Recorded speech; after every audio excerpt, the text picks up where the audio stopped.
Hey everyone, it's Melody with Design by Melody. I hope you all are doing well and enjoying my February Video-a-Thon series here. We are actually on day 13 today, so we are almost halfway through the month, and I hope you've enjoyed all the things that I've shared. Please make sure you leave feedback below, because that always helps whenever I'm trying to figure out what videos to do. Today we have a pocket layout, and these are actually all photos that I printed with my Life printer. That is the only photo printer I actually have. The rest of my photos I order from either Snapfish or Shutterfly, but sometimes I feel like printing these small 2x3 inch photos, and they're actually adhesive, but I don't use the adhesive. I had used the adhesive before, but it made the photo wrinkly whenever I had layered it on paper, so I just leave the backing on the photo now, and then just mat it on a white cardstock or anything like that. So the very first thing I've done here is that I have put my 4x6 white cardstocks in all of the 4x6 pockets. Now I use the Design A page protectors from Becky Higgins, mostly. I have a bunch of other page protectors from different companies in my stash, but I usually use those when I'm doing flip pockets or, special projects or something like that. But my standard regular scrapbooking for pocket pages is the Becky Higgins Design A page protector, and I just buy mine on Amazon. I will see if I can find a link to the Amazon shop that I purchased mine from, and if I can find it, I'll put it below. If I can't find it, I'll see if I can find something comparable, and I'll put that below as well. Now, these photos are actually from 2018. And I don't know when I said this, but I had made mention at some point that I would be doing, keeping the 3x4 pockets square in the corner of, or squared corners in the 3x4 row in the middle in my 2018 album. And so I haven't really done a whole lot of scrapbooking for 2018 yet, but I'm getting ready to, because I just printed 6 months worth of photos from 2018. So I just had to kind of reprogram my brain a little bit, thinking about what year this was. All of the previous albums, 2013 to 2017, because that's only as long as I've been scrapbooking. Been scrapbooking for 5 years now, or almost 6, I guess. Yeah, almost 6 years. All of those other albums have the rounded corners in the 3x4 pockets, and I don't necessarily prefer one or the other. I just like both sides of the page to have the same style, either squared or rounded. And since I don't scrapbook chronologically, I basically said, okay, well, this year it's going to be rounded, this year it's going to be squared, and I'm transitioning to squared. And that is because I like to use cards from all different companies. And I also like to just cut up pattern paper to use in those pockets as well. Some of these, so one of these 3x4 cards, the one that's polka dotted, is actually cut from a piece of pattern paper. The other 3 are actually Project Life cards, and those are from Studio Calico. And Studio Calico rounded their corners. I don't know if they still do, but they did whenever I got these. And most of these are from about 2015, 16, and 17. These are not a lot of newer cards. As you can see, that February title card right there is from 2016, and I will cover that up, by the way. I didn't actually plan the photos according to what was in the kit. I just happened to have a February card in the kit whenever I went to go scrapbook this, and I thought it was perfect. I might as well use it.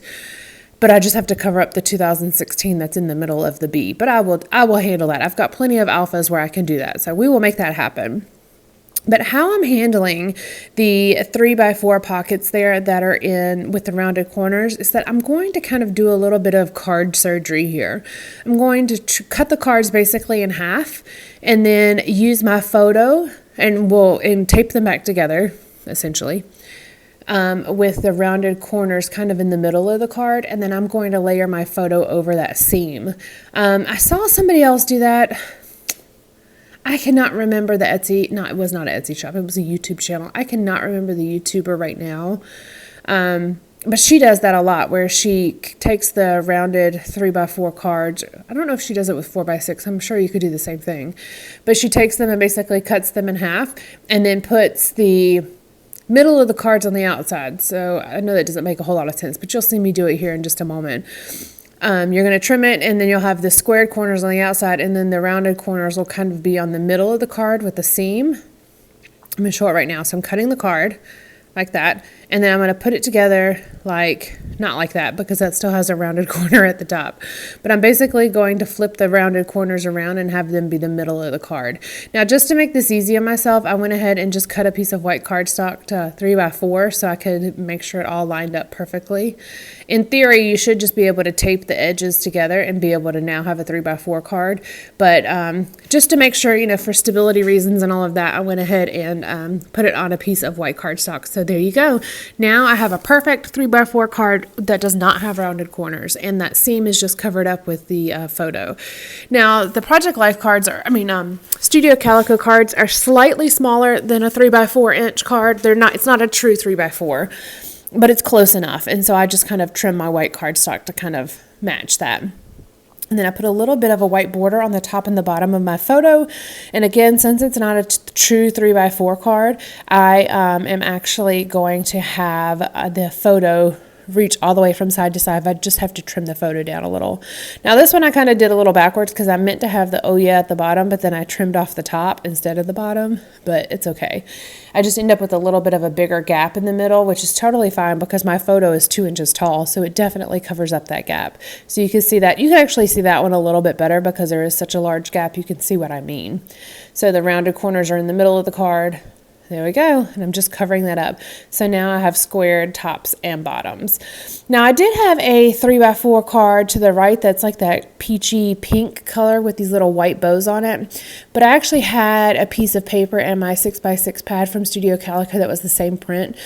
So instead of doing the card surgery, I went ahead and just cut out the 3x4 card out of that 6x6 paper because the 3x4 card actually had a empty white space for like a title card or a little bit of journaling, and instead of trying to work around that, I didn't need it. I didn't need that little journaling spot, so instead of trying to work around it, I just went ahead and cut a piece of the 6x6 paper to make my own 3x4 card. It was just easier than trying to figure out how to trim it to where it doesn't have the rounded corners, but also to keep that little journaling box intact. It was just a little too complicated. So made it a little bit easier on myself and just cut the 6x6 card, 6x6 paper into the 3x4 card.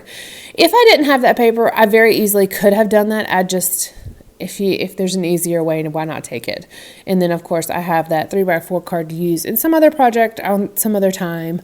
Who knows, it may even go into a layout from 2017 or something like that to where it needs to have rounded corners anyways. I'm just checking to make sure all of these cards fit in the pockets.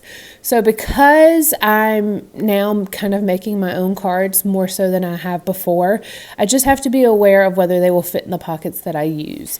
Because these are not true 3x4 pockets, they may be 3x4 pockets measured from the outside, but if that's the size of the outside, you can't put something that's 3x4 on the inside. It just won't fit. So I just try to make sure everything fit before I start embellishing them too much, because that's the most disappointing thing ever, is to embellish something, find out it doesn't fit, and have to either trim it down and reconfigure your embellishments. It's just too complicated. Now again, true to my normal form, I am cutting all the rounded corners off of the 4x6 cards and matting them on some white cardstock. I just really like the white border. I think it adds a lot of consistency in my layouts from page to page, and it really just kind of keeps the eye focused because there's that one consistent thing that happens throughout the album. And I also find that it's a great way to kind of break up some of the colors that I have going on, because I tend to use a bunch of different cards. I don't usually have two of the same pattern on any given card, except for if I have a photo that spans across two pockets, then I'll try to make sure that I put the consistent background pattern on those cards. If I have something that spans from pocket to pocket, I try to make the background the same just to kind of make it look a little bit more consistent. But other than that, I try to use all different colored pattern papers as backgrounds. There was this one card that had this handwritten sentiment on it, so I'm cutting that out, and I'm going to use that as an embellishment on this bottom right 4x6 card.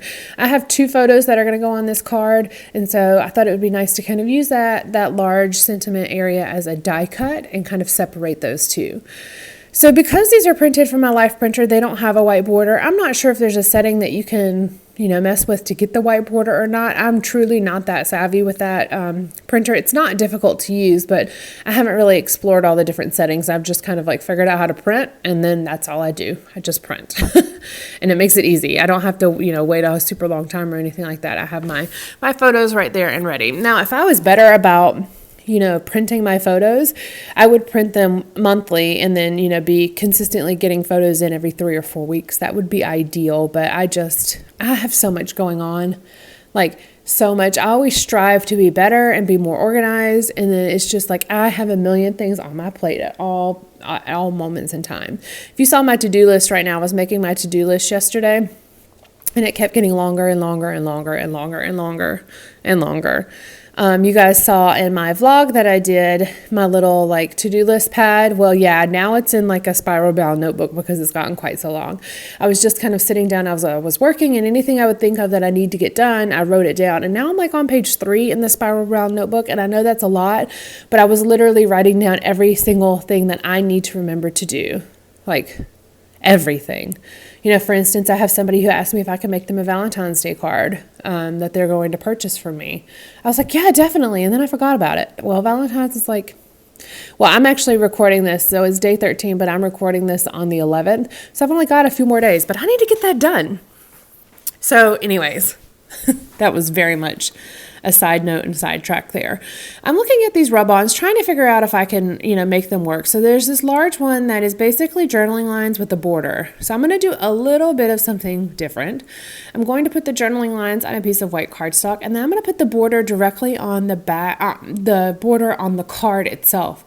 That way I'll have my journaling spot or my journaling lines that'll fit inside of the border, and I just trim those out. Because the pattern is so busy, I knew that I wasn't going to be able to journal directly onto that pattern paper, but I didn't want the border on the white cardstock either, because then I would cover up all that beautiful pattern paper. So I just did the rub-on the background, and then I have the pattern paper, the white cardstock that I did the journaling lines and the journaling on. And there were hearts on there, and I thought about keeping them, but it just seemed a little out of place because there wasn't anything else that really had the same feel. So I'm covering them with the journaling spot, but then that left a really big gap in the border below the journaling. So I cut out this one little word strip from that paper, and I'm going to layer it down below there. Now what this does though is it brings in kind of this limey green color. So I'm making sure that I'm using a couple different elements from the different things that are in my kit to bring in that same limey green color. I had these alphas, these puffy white alphas from Video-a-Thon, and I am trying my hardest to use them. They're not sticky, so you have to reinforce them with Tombow Mono multi-glue, which you won't see me do, but I will do. And then I'm missing a lot of letters because I've used them, so I'm really having to do a lot of letter surgery. It's getting a little interesting. But I was able to spell out Crazy Kid. I'm just kind of cleaning up the glue that's coming out from behind the letters a little bit and getting this all adhered down. What this photo is of is Kaylin had this sucker that was supposed to be the is that the abominable snowman? Is that who he is? I think that's who he is. And it was supposed to be when you're sucking on the sucker, you look like you have his teeth, and so that's kind of what it is. It's like a big giant sucker, which is why Kaylin's cheeks are all puffed out. But it was just kind of funny. So I put the wrapper, the little card that was around the sucker here on this card, and then put the picture of Kaylin eating the sucker right next to it. It's kind of a fun way to include a little bit of the packaging that is that's kind of decorative. The packaging always is so decorative, and then it usually gets destroyed whenever he's opening it to eat the treat. But sometimes I can actually salvage it, and this is one of those situations when I could salvage it. Looking through all the stickers, so I had two 12 by 12 sticker sheets that I had already or had been in this stash kit, and they were from the Family Ties collection, and they've got that really pretty bright green color. So I'm pulling out a couple different stickers that have that and just kind of auditioning them around the page. There was this one I really liked, but I was going to have to cut off the banner ends, and then I didn't think it'd be quite as pretty, so I went ahead and put it back on that sticker sheet to use at a different time. there are these navy small tile alphas, and I hadn't used any of the numbers yet, so I was able to have 2018. The only problem is they're so incredibly fat that I have to trim them down a little bit to be able to, make it not look like 3 inches long, just to have the numbers 2018 on there. So trim it down a little bit, and then it's obviously bigger than the 2016 that was already printed on the card, but I really like the way that is. It just kind of layers over top of the B, and I think it's a nice look. Found this like curly cute arrow that's in that lime green, so I am including it on this card here. And I had this die cut that says Good Stuff. Now it has gold on it, which doesn't really go with anything else on this layout, but it works.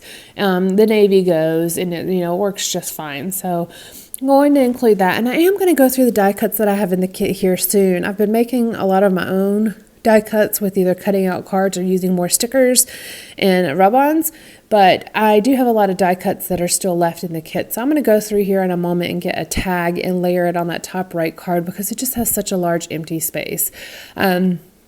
I know that sometimes having that blank canvas is so much fun to work with, but then sometimes it's really hard to figure out what to put there because it is so large. So I am going to take a tag here in a moment and kind of work through that. Now I was going through all the different stickers, just trying to see if there's anything that would work. I have this kind of orange arrow that fits in well with the orange, that it's like the orangey pink that's already on the layout. Since it was such a dainty arrow, it is definitely orange, but since it was such a dainty arrow, it can kind of read as that peachy orange because it's not a very thick, there's not a whole lot of color to it. It's just a thin line. I'm also using those same navy tile alphas to write garage time at the bottom. We were actually organizing our garage, and it was so pretty outside, but the weather was starting to turn a little cloudy and a little stormy, so there's a picture of the sky down there as well. And you can actually see the difference in the tile alphas there. So I trimmed the alphas for the word garage, and then the word that says time, those are the alphas not trimmed, so you can see how much fatter they are. They are so much wider. Each of the tiles is so much wider than what it really needs to be because of the printing. All you really need to be able to do is to see the printing. So it's quite interesting to me that it is so fat. I just always end up trimming them down, except for I don't think I am going to trim the one down up here that says Warren turns 1.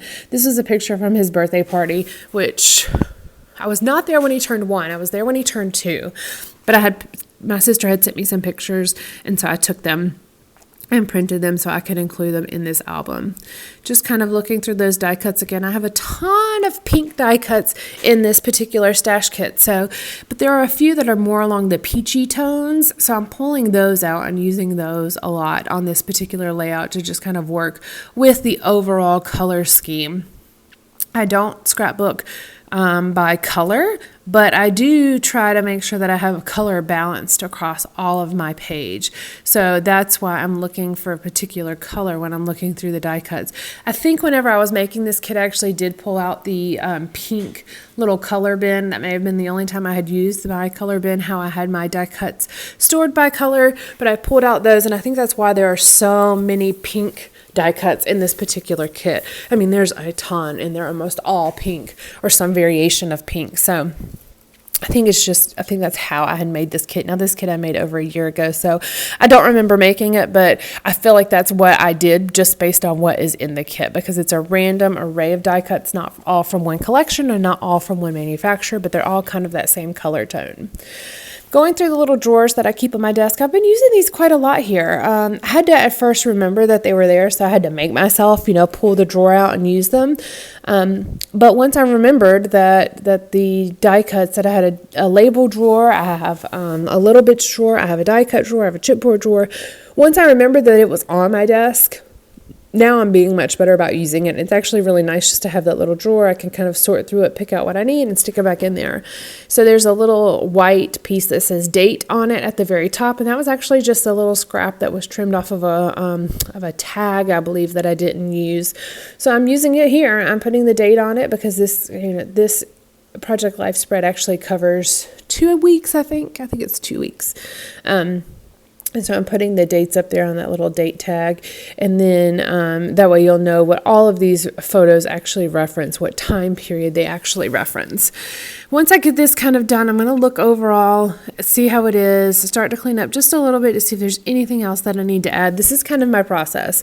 I had been planning to add some of those sequins, which is why they're sitting there, but they're not going to make it on this layout. There's enough of other things that I don't really need the sequins as well. I am pulling out some of these word stickers to include a few of those. There was already just a little bit of gray on my layout, so with that 4x6 card that's in the bottom right. So I'm adding a few of the little gray word stickers, and then that's actually going to finish out this layout. I hope you guys have enjoyed it. Please let me know if you have any questions whatsoever, and as always, I will leave links to anything that I can link down below. All right, guys, I will talk to you tomorrow. Bye.